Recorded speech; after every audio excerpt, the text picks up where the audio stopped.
আসসালামু আলাইকুম। আমরা এখন দেখব ষষ্ঠ ব্যাংকিং ডিপ্লোমা জেআইবি পরীক্ষার প্রিন্সিপালস অফ ইকোনমিক্স পিওই।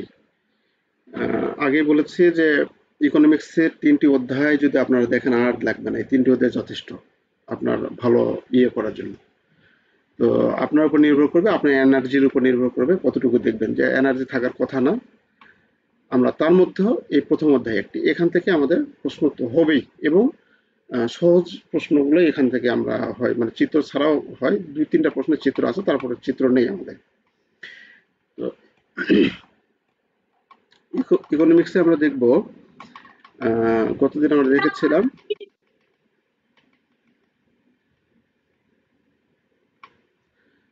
এখান থেকে আমরা দেখব যে বাজার বা কমান্ড অর্থনীতির মধ্যে পার্থক্য ব্যাখ্যা করুন এবং তাদের বৈশিষ্ট্যের উপর ভিত্তি করে ব্যাখ্যা করতে বলছে আর কি। তো এটা একবারও আসেনি। তবে আমাদের এই দুটা জানতে হবে, বাজার অর্থনীতি কি আর কমান্ড অর্থনীতি কি। এই দুটা জিনিস জানার জন্য মূলত এই প্রশ্নটা আমি ৩০ টা দিয়েছি। এই বাজার অর্থনীতি আর কমান্ড অর্থনীতি এগুলো আমাদের টিকাতে আসে। তো ২২ নম্বর প্রশ্ন,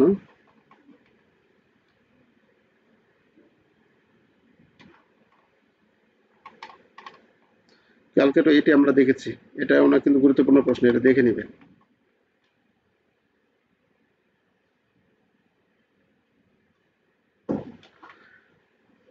আচ্ছা, তাহলে বাজার অর্থনীতি এবং কমান্ড অর্থনীতি, এটা শুধু সংজ্ঞাটা দেখব। আমার এখানে ব্যাপক হচ্ছে, মানে আকাশ আবহাওয়া খুবই খারাপ আর কি। কখন যে বিদ্যুৎ যায়। হ্যাঁ, বিদ্যুৎ চমকাচ্ছে, হ্যাঁ হ্যাঁ হ্যাঁ, ঠিক আছে। তো আচ্ছা, দেখি, আল্লাহ ভরসা শুরু করি। তো বাজার অর্থনীতি হচ্ছে যে অর্থনীতিতে সম্পদ বরাদ্দ প্রাথমিকভাবে সরবরাহ এবং চাহিদা শক্তি দ্বারা নির্ধারিত হয় তাকে বাজার অর্থনীতি বলে। আর যে অর্থনীতিতে সম্পদ বরাদ্দ কেন্দ্রীয়ভাবে একটি কেন্দ্রীয় কর্তৃপক্ষ দ্বারা নিয়ন্ত্রিত হয় তাকে সরকার দ্বারা বা কমান্ড অর্থনীতি বলে। অর্থাৎ সরকার দ্বারা নিয়ন্ত্রিত অর্থনীতি বা কমান্ড অর্থনীতি। অর্থাৎ বাজারে আমাদের গিয়ে ক্রেতা বিক্রেতার মতো দর কষাকষির মাধ্যমে যে অর্থনীতিটা আমাদের প্রচলিত আছে সেটা হচ্ছে আমাদের কাছে বাজার অর্থনীতি। আর কমান্ড অর্থনীতি, যে অর্থনীতি আমাদের সরকার কর্তৃক, যে অর্থনীতিটা আমাদের প্রচলিত আছে, সরকার যেটা নির্দেশ করে ওইভাবে আমাদের মেনে নিতে হবে, সেটা হচ্ছে কমান্ড অর্থনীতি। তো দুইটা অর্থনীতি আমাদের জন্য প্রয়োজন আছে, তাই না? যেমন আমরা অনেকবার দেখেছি বাজারে অস্বাভাবিক দাম, আলুর দাম, পেঁয়াজের দাম, চালের দাম এরকম হয় কখনো কখনো। তখন সরকার নির্ধারণ করে দিয়ে এত বেশি নেওয়া যাবে না। এটা হচ্ছে কমান্ড অর্থনীতি। আর বাজার অর্থনীতি কোনটা? যে আপনি বাজারে গিয়েছেন, কোনো কিছু একটা দাম দর কষাকষি করে যেটা নিচ্ছেন সেটা হচ্ছে বাজার অর্থনীতি। অর্থাৎ বাজার অর্থনীতিতে ক্রেতা বিক্রেতার মধ্যে দর কষাকষি চলে। আর কমান্ড অর্থনীতিতে কোনো দর কষাকষি নেই, এই মূল্য নির্ধারণ করে দেয় নিয়ন্ত্রক কর্তৃপক্ষ বা সরকার।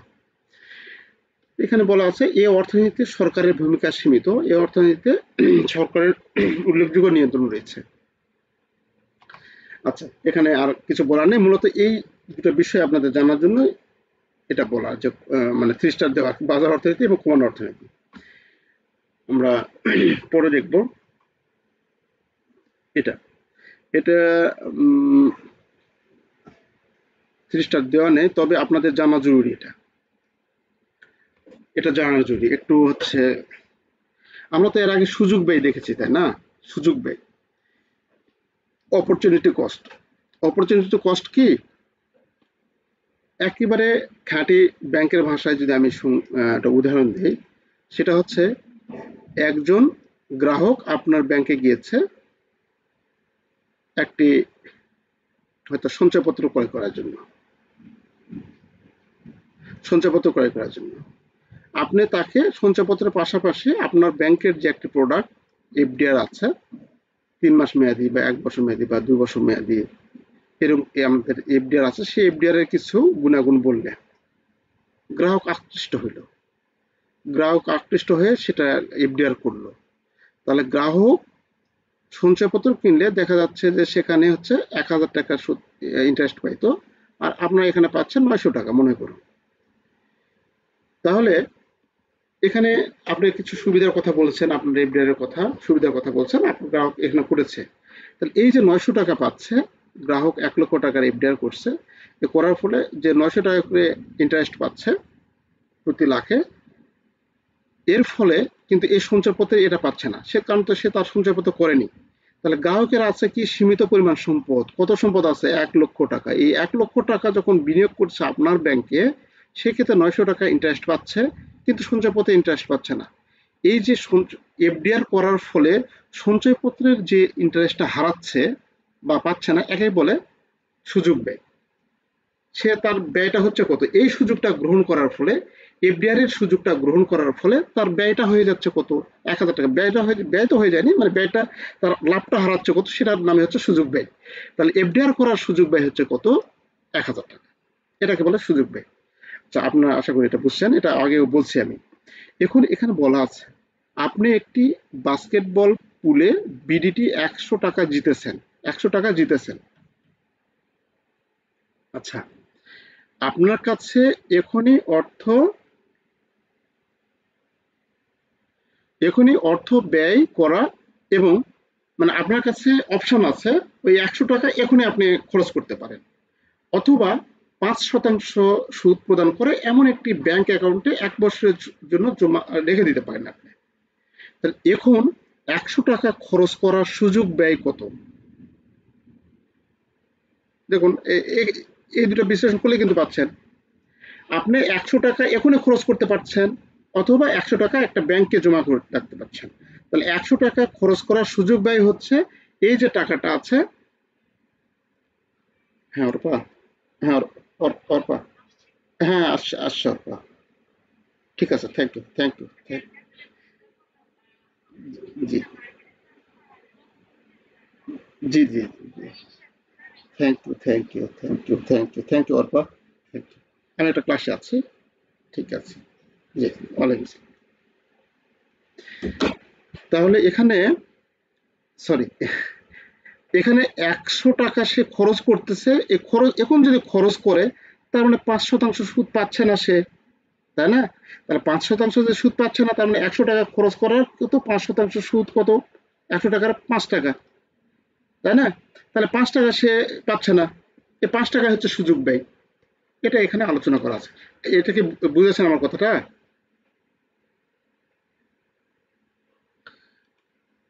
এটা এইরকম ক্রিটিক্যাল দিতে পারে আর কি আমাদের। তো এটা যদি আমরা দেখি একটু, এটা হচ্ছে এই যে এখানে দেখুন, এখানে একটু ক্যালকুলেশন করে দেওয়া আছে। দেখ, এটা ফিনান্সের সূত্রের মাধ্যমে করে দেওয়া আছে, সাধারণ একটা সূত্রের মাধ্যমে। এটা আমরা সাধারণভাবে করতে পারি যে এ বি পি ভি এত কিছু আমাদের মাথায় যদি না ঢোকে, দরকার নাই, এত চাপ নেওয়ার দরকার নেই। এখানে আপনি অর্থের ভবিষ্যৎ মূল্যটা আপনি বের করে নেবেন। ভবিষ্যৎ মূল্য সুদ সহ কত হবে, আপনার ভবিষ্যতে সুদ পাচ্ছে কত, সুদ লেখে আপনি 100 টাকা গুণন 5% সমান সমান 5 টাকা। তাহলে ভবিষ্যতে সুদ আসলে কত হবে, 100+5, বা 100+5 সমান সমান কত, 105 টাকা। অর্থাৎ মূল কথা, আপনি যদি 5% সুদে ব্যাংকে রাখেন, তাহলে 105 টাকা পাবেন। এখন 105 টাকা পাচ্ছেন না, আপনি তো ব্যাংকে রাখছেন না, এখন তো খরচ করতেছেন। তার মানে কি, 5 টাকা আপনি হারাচ্ছেন। তাহলে এই 5 টাকার সুযোগটা আপনি হারাচ্ছেন। তাহলে এই 5 টাকার নামই হচ্ছে সুযোগ ব্যয়। এই 5 টাকার নামে কি, 100 টাকা খরচ করার সুযোগ ব্যয় কত, তাহলে 5 টাকা। এভাবে আপনি লিখতে পারেন, এখানে সূত্রের মাধ্যমে অনেক ভাবে গোছালো ভাবে লেখা আছে, এভাবে আপনি দিতে পারেন। মূল থিমটা হচ্ছে এটাই, যে আপনি 5 টাকা হারাচ্ছেন। বুঝতে পেরেছেন? আচ্ছা,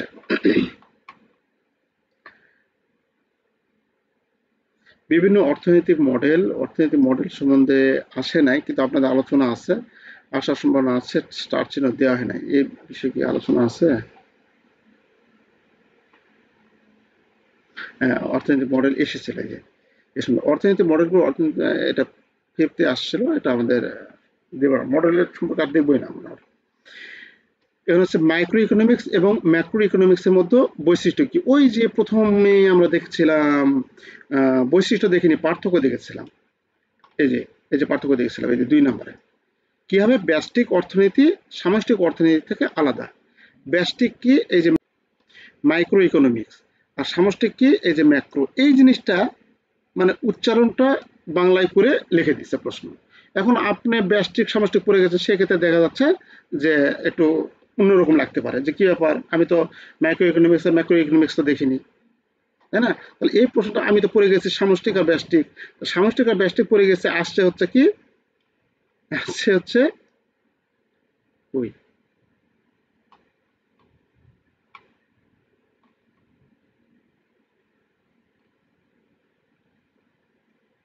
যেটা না, মাইক্রো ইকোনমিক্স, এই যে মাইক্রো ইকোনমিক্স আর ম্যাক্রো ইকোনমিক্স আসছে। তাহলে এটা হচ্ছে কি, মাইক্রো কি, ব্যষ্টিক, আর এটা কি সামষ্টিক, একই কথায়। এদের বৈশিষ্ট্য একটু বলছে।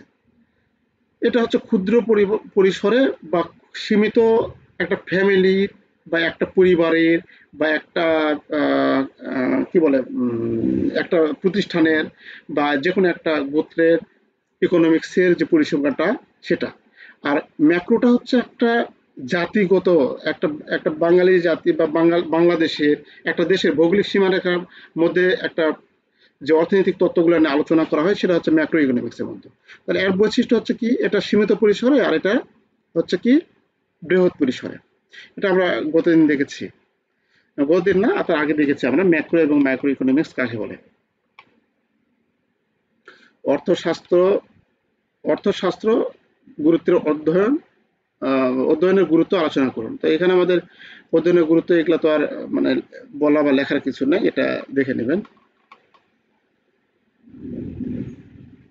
আচ্ছা, ইতিবাচক, যে বিদ্যুৎ চমকাচ্ছে, আচ্ছা। আচ্ছা, আমার এখানে আকাশের অবস্থা খুবই খারাপ, মানে এটা কি আজকে বন্ধ করব, এ পর্যন্ত আবার শেষ হয়েছে অবশ্য, আর বেশি নাই আব্বু, একটু। তাহলে মাইক্রো ইকোনমিক্স ও ম্যাক্রো ইকোনমিক্সের মধ্যে 27 নম্বর প্রশ্ন, 27 নম্বর প্রশ্ন আমরা যদি এখানে দেখি, এই যে দেখো, ইতিবাচক বা বাস্তব ভিত্তিক, নেতিবাচক বা আদর্শ ভিত্তিক। আপনি আমরা কিন্তু আগে দেখেছি এই প্রশ্নগুলো কিন্তু এরকম ভাবে ঘুরে পেঁচে দেয়, বুঝছেন? এটা কিন্তু আমাদের বলার কিছু নেই, আমরা তো পড়ে গেছি ইতিবাচক আর নেতিবাচক পড়ছি, কিন্তু আপনার দিচ্ছে বাস্তব ভিত্তিক আর আদর্শ ভিত্তিক। সেক্ষেত্রে কিন্তু আমাদের এলোমেলো হতে পারে, আমরা তো পড়ে গেছি এটা, কিন্তু আসছে এটা একই কথায়, একই কথায় একই বিষয়টা আমরা লিখে আসবো। এই প্রশ্নগুলো একটু আপনারা হ্যাবজ করার চেষ্টা করবেন, কারণ প্রশ্নটাকে অনেক ঘুরে পেঁচে দেয় এবং অনেক গুরুত্বপূর্ণ প্রশ্ন। এবারে আসার সম্ভাবনা অনেক বেশি, এটা অনেক বেশি। ইতিবাচক এরকম একটা প্রশ্ন আমি ওখানে এর আগে করেছি আর কি, দেখিয়েছি কিন্তু, যে এর মধ্যে আমাদের আসার সম্ভাবনা অনেক বেশি। এই যে এটা না, ইতিবাচক, ইতিবাচক না, না ইতিবাচক দেখিয়েছি। হুম, এই যে এটা ইতিবাচক ও আদর্শিক অর্থনীতি। এই ইতিবাচক যতগুলো আছে সবগুলি দেখবেন, ইতিবাচক মিস করবেন না।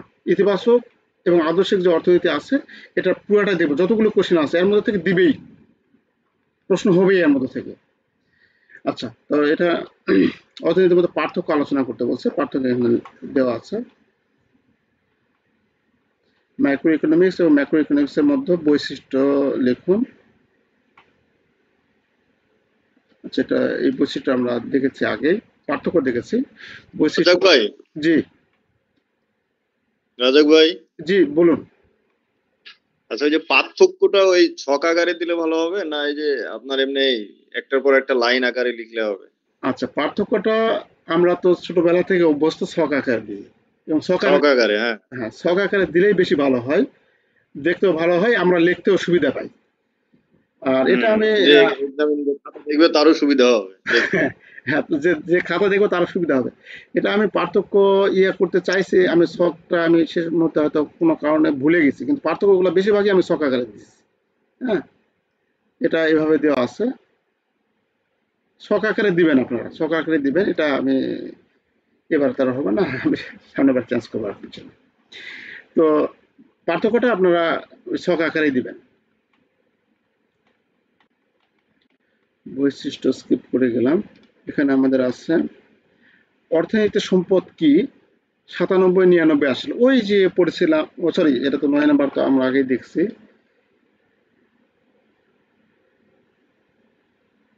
এখানে আর প্রশ্ন নাই, বেশি প্রশ্ন নাই। একটি দেশের অর্থনৈতিক উন্নয়নের পূর্ব শর্ত কি কি? 96তম ব্যাংকিং ডিপ্লোমা পরীক্ষা আসলে এগুলো প্রশ্ন কিন্তু রিপিট হয় মাঝে মধ্যে, এগুলো একবার দেখে যাবেন। এগুলো তো হচ্ছে বর্ণনামূলক প্রশ্ন, একবার দেখলে আপনি এটা লিখতে পারবেন আর কি। একটি দেশের অর্থনৈতিক উন্নয়নের পূর্ব শর্ত কি কি, পয়েন্টগুলো একটু দেখে যাবেন। আর এটা বানিয়ে লেখা যায় অর্থনৈতিক মডেল সম্পর্কে, এটা আমাদের দেখার দরকার নাই, এটাও দেখার দরকার নাই। ফিফথে আসছিল সমাজতান্ত্রিক নিয়ন্ত্রিত অর্থনৈতিক ব্যবস্থা। ব্যষ্টিক অর্থনীতি এবং সামষ্টিক অর্থনীতি পরস্পর নির্ভরশীল, একে অপরের পরিপূরক। ব্যষ্টিক ও সামষ্টিক অর্থনীতির বৈশিষ্ট্য বর্ণনা করে ধারণাটি ব্যাখ্যা করো। তো মূল কথায় আপনি এটাই ধরে নেবেন। দেখেন, ব্যষ্টিক অর্থনীতির মধ্যে অনেকভাবে প্রশ্ন ঘুরে পেঁচে আসে, কিন্তু সেই প্রশ্নগুলো কিন্তু মূল কথা, এটি একটি ব্যক্তি বা কোনো নির্দিষ্ট প্রতিষ্ঠান বা কোনো নির্দিষ্ট পরিবারের জন্য যে অর্থনৈতিক মডেলগুলো বা যে অর্থনৈতিক তত্ত্বগুলো আলোচনা করা হয় সেটা ব্যষ্টিক অর্থনীতি। আর সামষ্টিক অর্থনীতি পুরো বাংলাদেশের, পুরো পৃথিবীর, পুরো বাংলাদেশের, পুরো একটি দেশের যে অর্থনৈতিক আহ, আলোচনা করা হয়, অর্থনৈতিক বিষয়বস্তু আলোচনা করা, সেটা হচ্ছে সামষ্টিক অর্থনীতি। তাহলে এটা কি একে অপরের পরিপূরক? হ্যাঁ, একে অপরের পরিপূরক তো হবেই। কারণ ব্যষ্টিক অর্থনীতি একটা দেশের যখন সবগুলো জনগণ এক এক করে যখন করবো, আমরা করতে করতে যখন আমাদের পুরো অর্থনীতিটা হয়ে যাবে কি ব্যষ্টিক হয়ে যাবে। একটা দেশের যখন করবো, আরেকটা দেশের অর্থনীতি যখন প্রয়োগ করবো, এরকম হতে হতে অর্থনৈতিক পর্যালোচনা সারা পৃথিবীর হয়ে যাবে। সারা পৃথিবী যখন হয়ে যাবে তখন কি হবে, সেটা সামষ্টিকিত হয়ে যাবে। তাহলে ব্যষ্টিকটা সামষ্টিকের সাথে সম্পর্কযুক্ত। তাহলে ব্যষ্টিকটা কি, আমাদের কোনো নির্দিষ্ট ব্যক্তি বা ফ্যামিলির যে অর্থনৈতিক পর্যালোচনা বা অর্থনৈতিক আলোচনাগুলো, সেটা হচ্ছে ব্যষ্টিক। তাহলে এটা পরিপূরক, অবশ্যই পরিপূরক। ব্যষ্টিক অর্থনীতি এবং সামষ্টিক অর্থনীতির বৈশিষ্ট্য বর্ণনা করে ধারণাটি ব্যাখ্যা করো। বৈশিষ্ট্য ওটাই যে ক্ষুদ্র, আর এটা হচ্ছে বৃহত্তর, এটা বৈশিষ্ট্য। আচ্ছা, তারপরে 99 এসেছিল। 99 প্রশ্ন আমরা দেখবো ভালো মতো, যে সুযোগ ব্যয় কি। সুযোগ ব্যয় কি? ধরুন একজন ব্যক্তি, এই যে দেখেন এটা 99 আসছিল।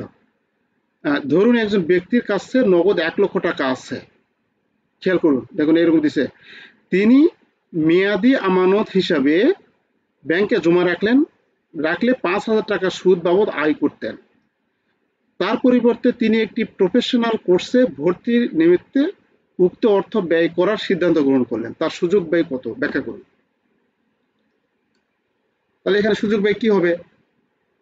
সুযোগ ব্যয় তো আমরা জানি যে কি, যে কোনো একটি দ্রব্য উৎপাদন করতে গিয়ে অপর দ্রব্যের যে উৎপাদনটা হারায় তাকে বলে সুযোগ ব্যয়।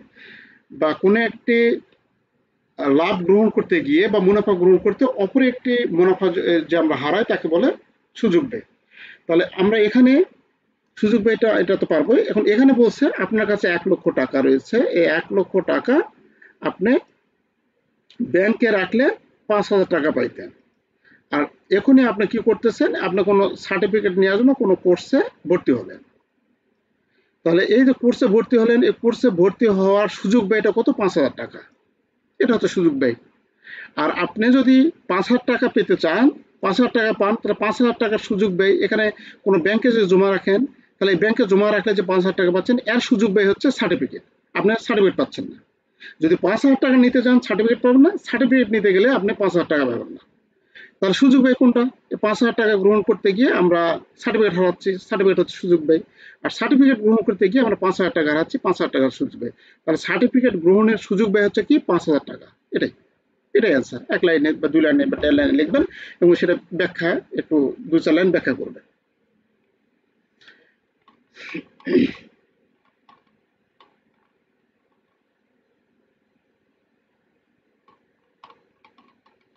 এবারে প্রশ্ন আলোচনা করা হয় নাই। ও আচ্ছা আচ্ছা, এই যে সুযোগ ব্যয়। সুযোগ ব্যয় বা অপরচুনিটি কস্ট, যেটা এর আগে আলোচনা করলাম। কোনো সম্পদ বা সময়ের সেরা বিকল্প ব্যবহার থেকে যে সুবিধা বা লাভ পাওয়া যেত তা বাদ দিয়ে বর্তমান পছন্দের মাধ্যমে যে অর্জন করা হয় তার মধ্যে পার্থক্য। অর্থাৎ একটি সিদ্ধান্ত নেওয়ার সময় আমরা অন্য যে বিকল্প ত্যাগ করি তার সর্বোচ্চ মূল্যই হচ্ছে সুযোগ ব্যয়। প্রদত্ত সমস্যার বিশ্লেষণ। ধরা যাক একজন ব্যক্তির কাছে 1 লক্ষ টাকা আছে, তিনি একটি মেয়াদি আমানতে ব্যাংকে জমা রাখতেন তাহলে সুদ বাবদ পেতেন কত? 5। আচ্ছা, সুদ বাবদ পেতেন 5,000 টাকা, কিন্তু তিনি এর পরিবর্তে এই টাকা একটি প্রফেশনাল কোর্সে ব্যয় করলেন। তিনি প্রফেশনাল কোর্সে ভর্তির সিদ্ধান্ত নেওয়ার ফলে মেয়াদি আমানত থেকে 5,000 টাকা আয় করতে পারতেন। যদি যেটা আয় করতে পারতেন সেটি হারিয়েছেন। প্রফেশনাল কোর্সে ভর্তি হওয়ার ফলে মেয়াদি আমানতে জমা রাখার ফলে যে 5,000 টাকা আয় করতে পারতেন সেটি কি হয়েছে? হারিয়েছেন। কাজেই এই হারানো সম্ভাব্য আয়ের পরিমাণ তার সুযোগ ব্যয়। অর্থাৎ এখানে তিনি 5,000 টাকা সুদের আয় হারালেন, এটি তার হচ্ছে সুযোগ ব্যয়। আচ্ছা, ওই প্রশ্নটা এর আগে যে আমরা দেখলাম, ওই আপনার বাস্কেটবলে 100 টাকা জিতেছেন, ওই প্রশ্নটারই এটা আর কি খালাতো ভাই, একই প্রশ্নে আছে। তো এরকম ভাবে আমরা এই প্রশ্নটার সলিউশন করবো। এখান থেকে আমাদের 1 নাম্বার যে অধ্যায়টা খুব ধীরস্থির ভাবে আমরা শেষ করলাম, কোনো তাড়াহুড়া নাই। এরপর আমরা দেখব 2 নাম্বার। 2 নাম্বার অধ্যায় কিন্তু অনেক বড়, 3টি অংশে বিভক্ত 2 নাম্বার অধ্যায়। অর্থাৎ 2 নাম্বার অধ্যায়টা একটু আমরা ধীরে সুস্থে দেবো, এবং খুব ক্রিটিক্যাল, ওই 2 নাম্বার অধ্যায়টা আমাদের কন্ট্রোলে রাখতে হবে একটু। এইটা থেকে এক সেট কাউন্ট পাওয়া যাবে? একেবারে 100% এক সেট পাবেন, যেটা দিয়েছে ওগুলো থাকবে, ওগুলোর মধ্যে থাকবে ইনশাল্লাহ, যদি কোনো অঘটন না ঘটে। অঘটন বলতে যে বেশি কম ইম্পর্টেন্ট গুলো দিয়েছে, বেশি ইম্পর্টেন্ট গুলো তো 3 স্টার 4 স্টার দেওয়া আছে, কম ইম্পর্টেন্ট গুলো দিয়েছে, তাহলে দেখা যাচ্ছে সেখানে ধরা খাওয়া লাগবে, কারণ সাজেশন বলতেই তো ইম্পর্টেন্ট গুলো দেখানো হয়।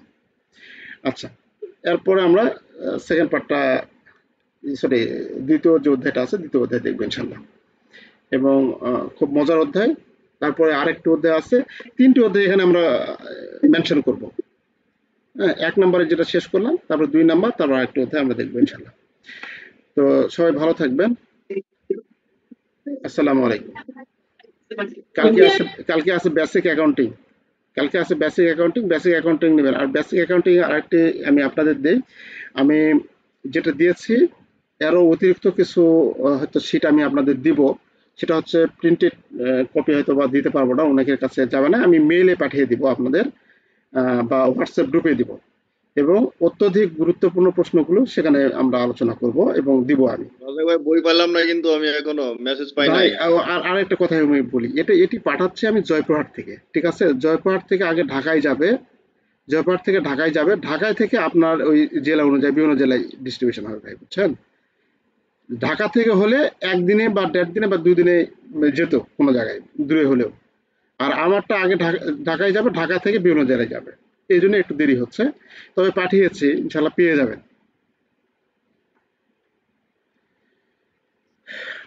জি, সবাই ভালো থাকবেন। আসসালামু আলাইকুম।